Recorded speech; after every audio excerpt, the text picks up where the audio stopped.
Alrighty, tonight we start a new project, and it involves this, so let's get to it.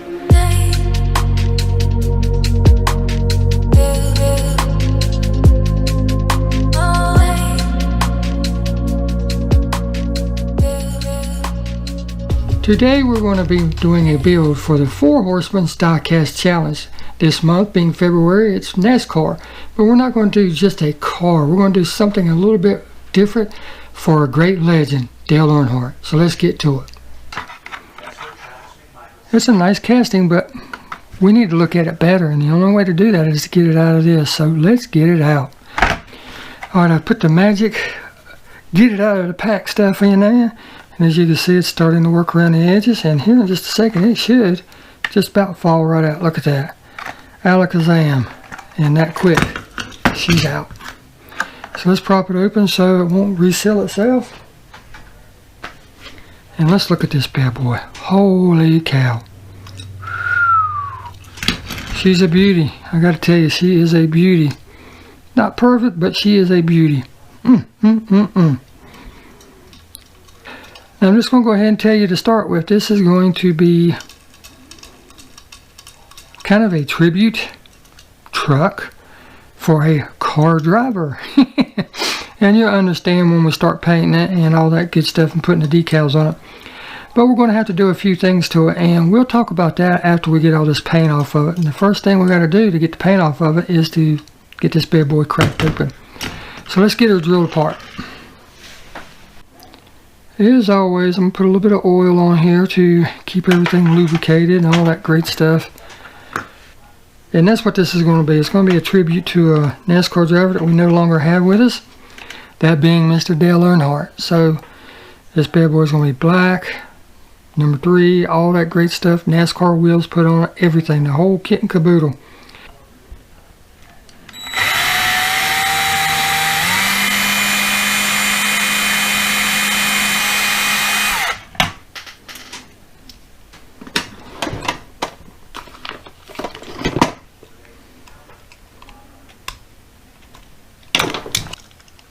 Alright, as you can see, simple base, plastic tabs.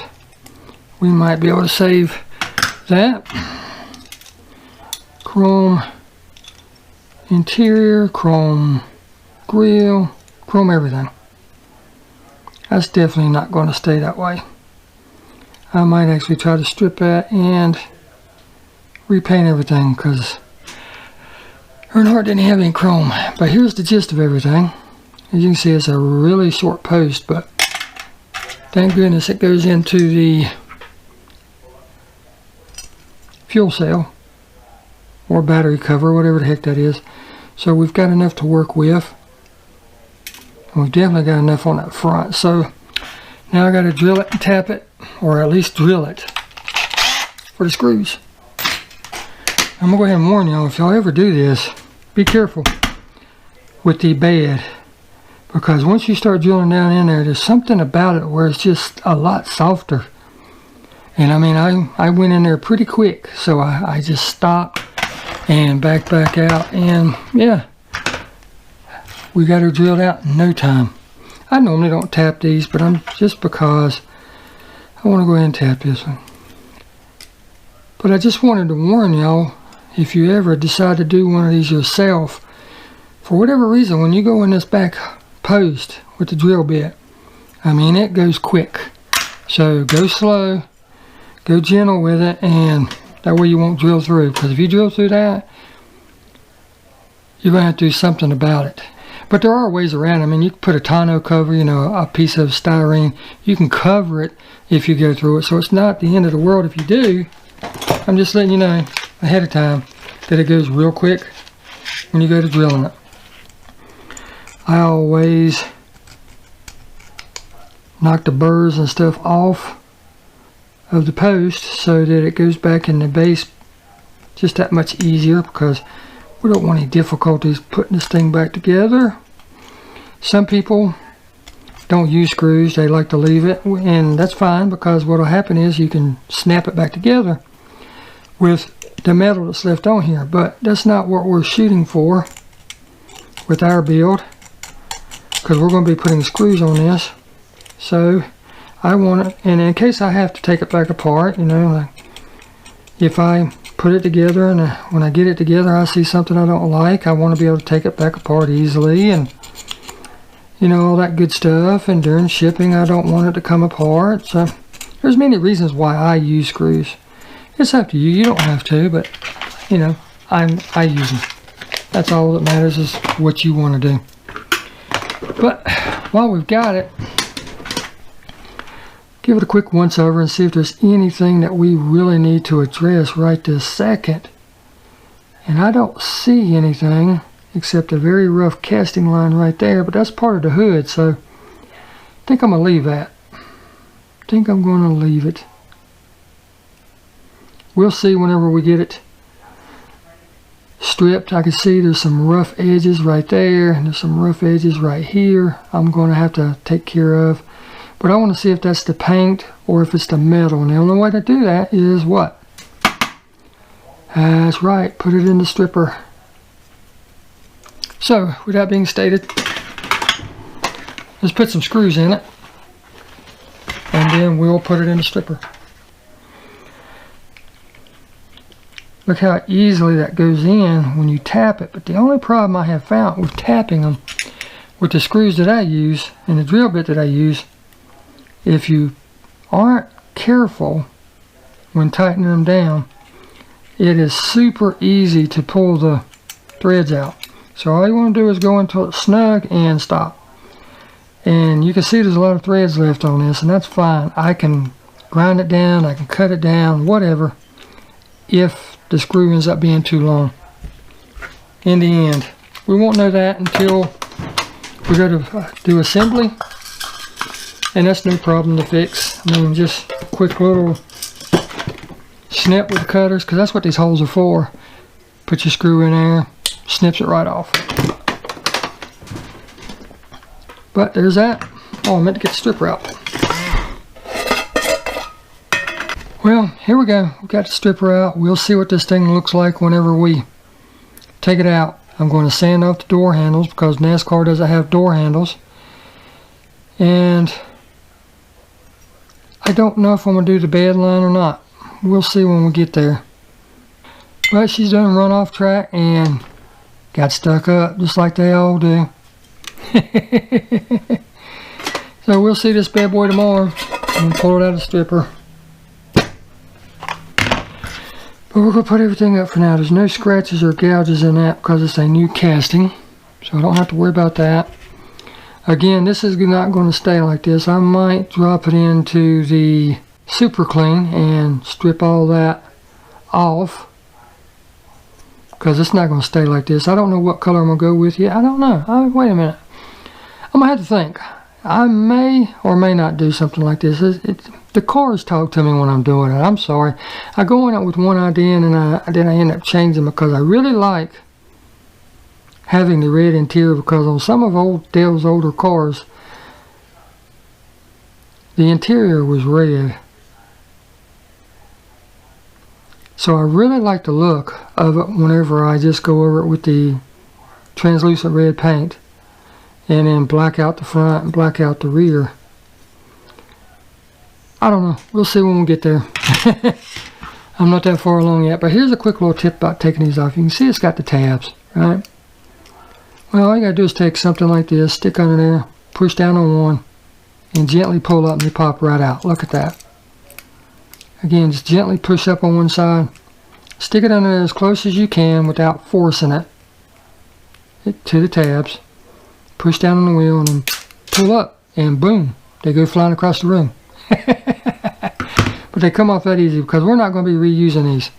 We are going to save these for another project later on, because we might chrome these, we might paint them, who knows. But those are not the wheels we're going to use. So next step is getting the body out of the stripper, so we'll see you then. Alright, straight out of the stripper. Let's check this bad boy out. Yeah, I'm definitely going to have to take care of that edge right there. Right there, on both sides. Right now we're just giving it a once over to see what all we need to really take care of and do. And I'm gonna file that off, the door handle. But you can see there's a little bit of blue, there's a little bit of orange from the stripper, so that's what this is for. And we want to dry it off best we can. I always hit anywhere where there's a groove that might catch anything. And then this reveals whatever's underneath this gray stuff. Now, I actually don't know what this gray stuff is. I don't know if it's like their primer or what it is. I've never really looked into it. But see, there's a bad casting line right there, but unfortunately I don't think I'll be able to do anything with that. Let's get rid of those door handles first. To do that, you need a file or a grinding wheel on a Dremel or whatever, and just try to work it all in one direction, the full length. I mean, you don't have to go in one direction. I'm sorry, I shouldn't have said that. But you're trying to go the full length of the handle.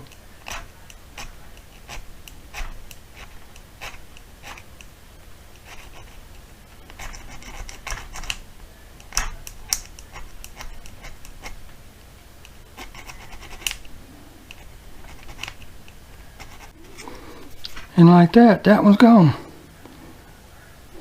Now let's do the other side. I mean, it's not hard. Just try to find the flat spot the best you can. You might have to rotate it just a little bit to get it to get the top edge or bottom edge, but I mean, it just takes 30 seconds to knock it off. Alright, that's gone.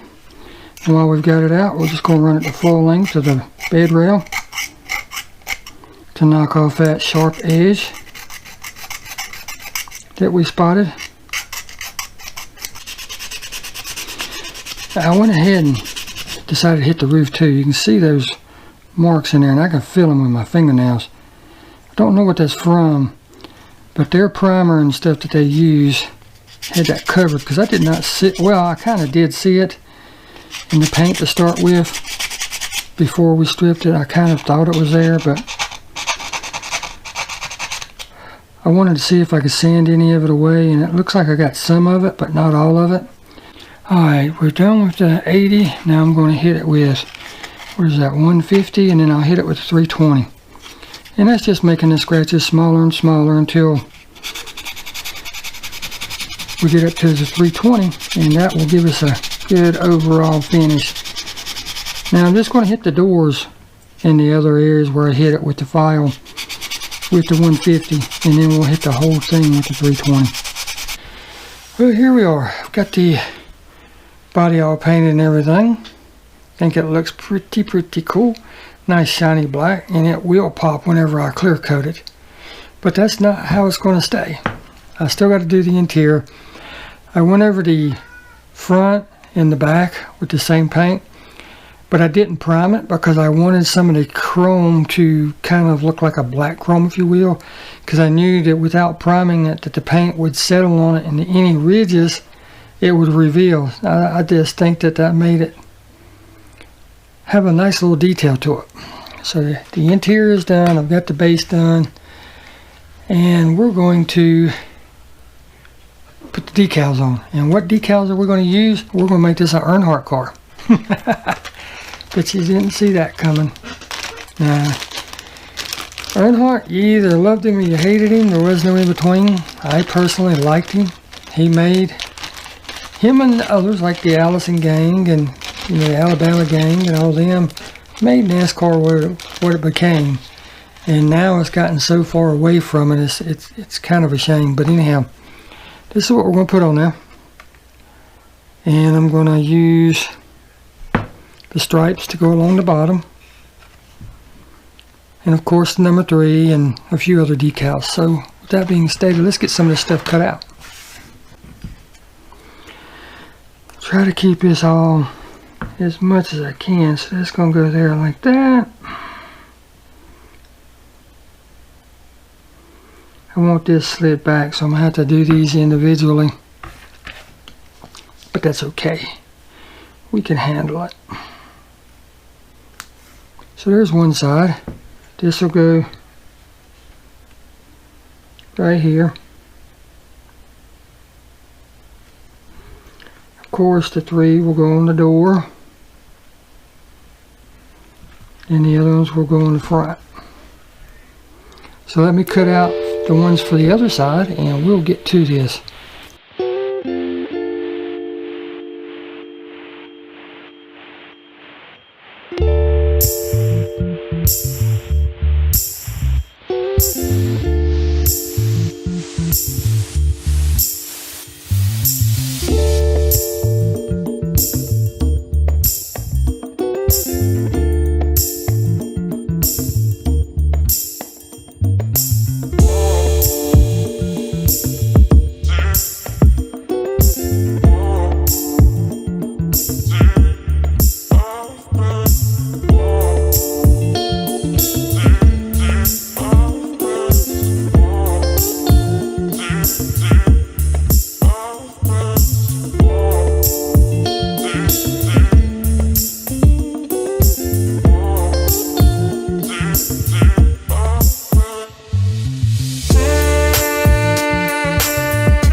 Alright, let's do a little bit of final assembly on this. I'm going to turn this over so you don't see it just yet.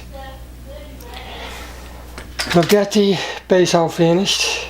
You know, all that I'm going to do to it, which I just put my little old man sticker on there. I'm not going to do a whole lot of detailing to it because of what it is. But here's the interior. I left it chrome, I degreased it and everything. And then I went over it with the blood red paint from Createx. And I really like doing this because with black, you can see it just adds a really modern, crisp look to it. And that's what I was going after, something to really pop. And if you remember, I showed you when I painted the front bumper and the rear bumper, I did it with gloss black, but I went on real heavy with a wet coat because I knew by doing that it would seep down into the grooves. And it would make the edges, without primering it, would make the edges stick through, because I knew when I did this, I was going to go over that. And look at what kind of a look that gives you. I'd never done it before. I've often thought about it, but I mean, that just turned out sharp. And the rear bumper's the same way. So we've got that, and we have the glass. And you know, with it being new casting, there was really nothing for me to do to the glass. So let's get this bad boy put together. It's very, very simple. You know, just 2 screws. And I think the owner of this, and I'll go ahead and tell you who it is if I haven't already, Mr. Gary Shorter, will like it. Because he really likes NASCAR. And I know that this particular driver is one of his favorites. Might not be his biggest favorite, but is one of his favorites. So with that being said, you know, assembly is just straightforward. Flip everything over, drop it in. Take the base, put it in, and put the 2 screws in it, but make sure everything lines up.